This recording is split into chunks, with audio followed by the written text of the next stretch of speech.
பாருங்கள், பருத்தி பூ மாதிரி வெடிக்கும். பருத்தி பூ இப்படி தான் வெடிக்கும். அது வந்து நம்ம கோதுமையில் செஞ்சுக்கிறதுனால இந்த மாதிரி இருக்குது. உள்ளே எல்லாம் வெந்திருக்கு. இந்த மாதிரி இருக்கணும். நம்ம பொறுமையாக இருக்கும்போது தான் இந்த அளவுக்கு நமக்கு வெடித்து அதுவாக வெடிக்கும். நம்ம வெட்டுலாம் போட தேவையில்ல. ஆறின பிறகு நம்ம இதை சாப்பிட்ணும். டீ கூடயும் சாப்பிட்லாம், தனியாகவும் இதை சாப்பிட்லாம். குழந்தைங்களுக்கு ஸ்கூலுக்கு கொடுத்து அமிச்சோன்னா நல்ல ஹெல்த்தியான ஒரு சைட் டிஷ்ஷு. இதில் ஆயிலெலாம் இருக்காது. ஆயிலில் தான் நம்ம போடுவோம். ஆனால் ஆயில் இதில் இல்லாமல் கிடைக்கிற ஒரு கஜ்ரா இது.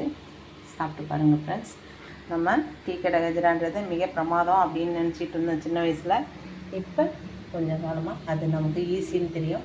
இது வந்து நல்லா டேஸ்ட்டாக இருக்கும். ரொம்ப ரொம்ப சிம்பிள். வேறுபடாமல் சமையல் செய்கிறது, ஸ்வீட் செய்கிறதுனா இதை நம்ம கணக்கில் எடுத்துக்கலாம். வாங்க ஃப்ரெண்ட்ஸ், டீ குடிக்க வாங்க. கூடவே டீ கடை இல்லை, நம்ம வீட்டில் செஞ்ச கஜ்ராவும் சாப்பிடுங்க. இதுக்கு ஒரு ஒரு இடங்களில் ஒரு ஒரு பேர் இருக்குது. உங்கள் ஊரில் என்ன பேருன்னு சொல்லுங்கள். எங்கள் ஊரில் இதை ஆட்டுக்கால் கஜ்ரா அப்படின்னு சொல்லுவோம் பாண்டிச்சேரியில். வாங்க ஃப்ரெண்ட்ஸ், சாப்பிட வாங்க, சமைச்சு பாருங்கள். Thank you friends, thank you farmers. எனக்கு உங்களுடைய ஆதரவை தொடர்ந்து கொடுங்க ஃப்ரெண்ட்ஸ். நான் வீட்டில் செய்கிற ஆத்திரையும் உங்களோட எனக்கு பிடிச்ச மாதிரி இருக்கிற விஷயங்களை ஷேர் பண்ணிக்கிறேன். பார்த்திங்களா, டைமு 5:15 எல்லாமே ரெடி ஆகிடுச்சு. நம்ம 3:30 மணிக்கு மேலே ஆரம்பித்தோம். பொறுமையாக அது ஆச்சு. நான் இதுக்காக ரொம்பலாம் ரிஸ்க் எடுத்துக்கல, பொறுமையாக தான் செஞ்சேன். Thank you, thank you so much. Hello friends, good evening friends. Evening 3:30 ஆகுது ஃப்ரெண்ட்ஸ். நம்ம டீ கடை கஜ்ரா டீ போட்டு நம்ம வீட்டில் குடிக்கிறதுக்கு ரெடி ஆகும்போது இதை முன்னாடியே நம்ம செய்து இந்த கஜ்ரா ஆற வச்சு நம்ம சாப்பிட போகிறோம். இதுக்கு கோதுமை மாவில் தான் நான் இன்றைக்கி செய்ய போகிறேன். வீட்டில் இருக்கிற கோதுமை மாவுலேயே 2 டம்ளர் கோதுமை மாவு எடுத்துக்கணும். அது 2 டம்ளர்னால் சர்க்கரை 1 டம்ளரு, அதில் ஏலக்காய் போட்டு பவுடர் ஆக்கிக்கணும். 2 டீஸ்பூன் தயிர், 2 டீஸ்பூன் நெய், ஒரு பிஞ்சு சோடா மாவு, ஒரு பிஞ்சு சால்ட்டு, 2 டீஸ்பூனு ரவை, பொரித்து எடுக்க ஆயில். இதுதான் நமக்கு தேவை. உடனடியாக நம்ம அழகாக செஞ்சிடலாம். ஆற வைக்கணும்.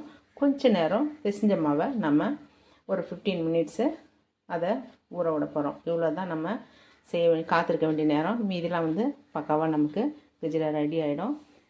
வாங்க ஃப்ரெண்ட்ஸ், நான் அப்படியே சமைச்சிக்கிட்டே உங்களோட ஷேர் பண்ணுறேன். இப்போ நான் இந்த பவுட்ரு சால்ட்டெல்லாம் அரைச்சி இதில் போட்டு நான் மிக்ஸ் பண்ண போகிறேன். வாங்க, மிக்சியில் போட்டு நம்ம எடுத்துக்கிட்டோம். சர்க்கரை பவுட்ரு, ஏலக்காய் சேர்ந்தது, தயிர், ரவை 2 ஸ்பூனு, இது ஆப்ப சோடா மாவு, சால்ட்டு கொஞ்சம்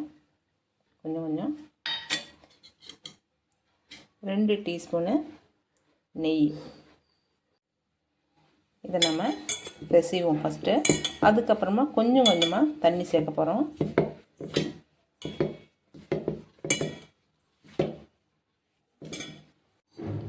கொஞ்சம் கொஞ்சமாக தான் தண்ணி சேர்த்து பிசைகிறோம், நிறையா ஊற்றக்கூடாது.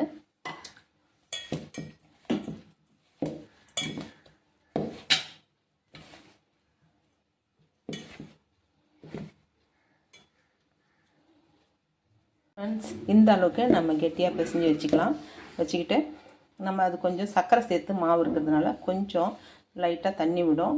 கொஞ்சம் வளவளன்னு ஆகும். நம்ம கொஞ்சம் கெட்டியாக பிசைஞ்சு வச்சுக்கலாம். இந்த தயிர், ஆப்பசோடா மாவு இதுக்குள்ளேயே அது நமக்கு அது கொஞ்சம் பஃப்புன்னு ஆகிறதுக்கு, கஜ்ரா பஃப்புன்னு ஆகிறதுக்கு ஹெல்ப் பண்ணோம். அதை நம்ம ஒரு 15 நிமிஷம் நம்ம இந்த பொசிஷனில் மூடி வச்சுட்டு வெயிட் பண்ணுவோம்.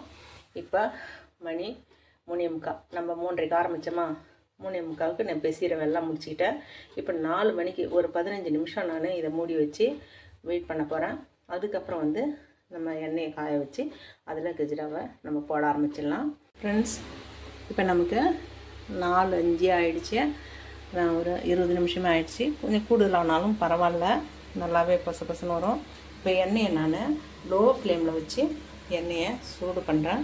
ஓவர் ஃப்ளேம் வச்சு கொதிக்க வைக்கக்கூடாது. இப்போ நம்ம மூடி வச்சதை பார்ப்போம்.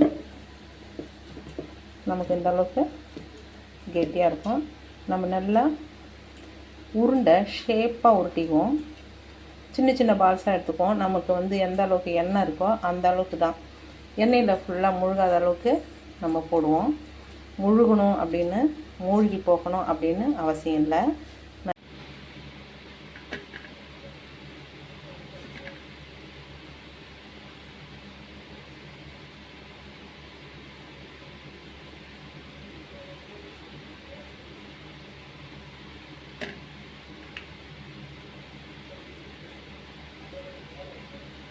ரொம்ப தண்ணியாலாம் வச்சுக்காதீங்க. இந்த அளவுக்கு நமக்கு கெட்டியாக இருந்தாலே போதும். ஃப்ரெண்ட்ஸ், நமக்கு எண்ணெய் ரொம்ப மிதமான தீயில தான் இருக்குது. இப்போ நம்ம இப்படி ஷைனிங்காகவே ரொம்ப அழுத்தம் கொடுத்து பண்ணாமல் இப்படி உருண்டைகளாக உருட்டி இதில் சேர்த்துடுறோம். பாதுஷா செய்வாங்க இல்லையா, அது மாதிரி கம்மியான ஃப்ளேம்லேயே நம்ம போடுவோம். ஒரு 4 மட்டும் போட்டுக்குவோம்.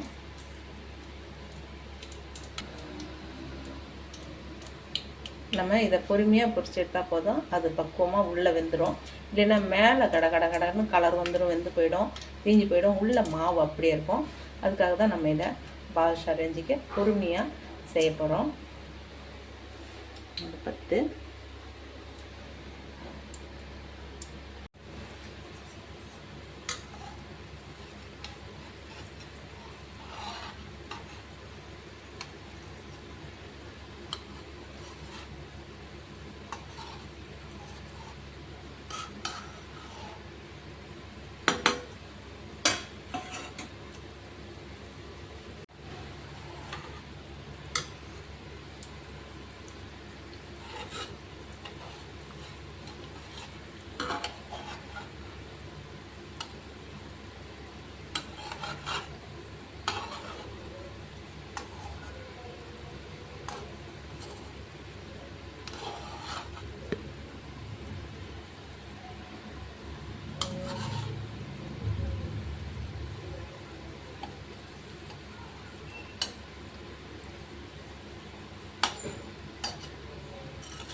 பொறுமையாகவே ஆகட்டும். நமக்கு ஒன்றும் அவசரம் இல்லை.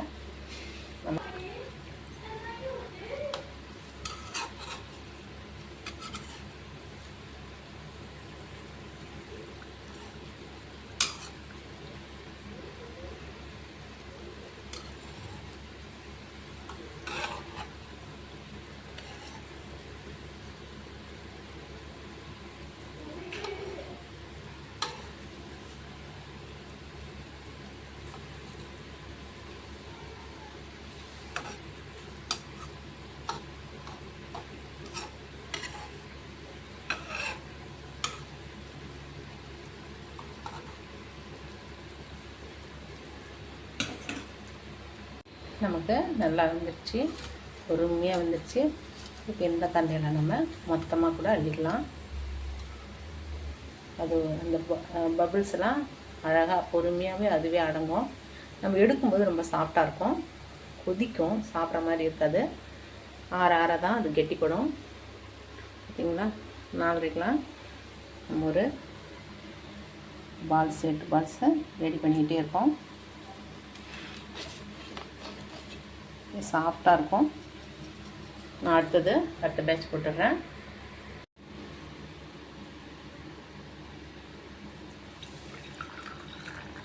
டீ குடிக்க வாங்க.